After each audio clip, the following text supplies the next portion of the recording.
করার পর যতটা আমাদের হামলা বা হুমকির সম্মুখীন হতে হয়েছিল সেটাও কম কিছু ছিল না। আমরা বিগত 1 বছর ঘরে থাকতে পারি নাই।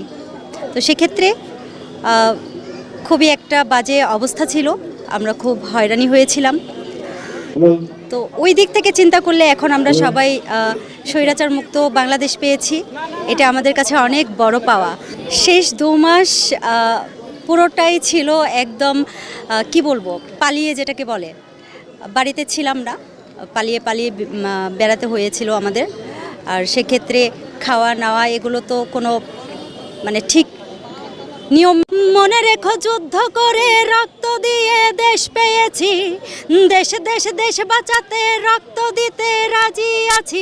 ভয় দেখিয়ে হলো না রে কাম, ও বাছারাম ভয় দেখিয়ে হলো না রে কাম। গানটা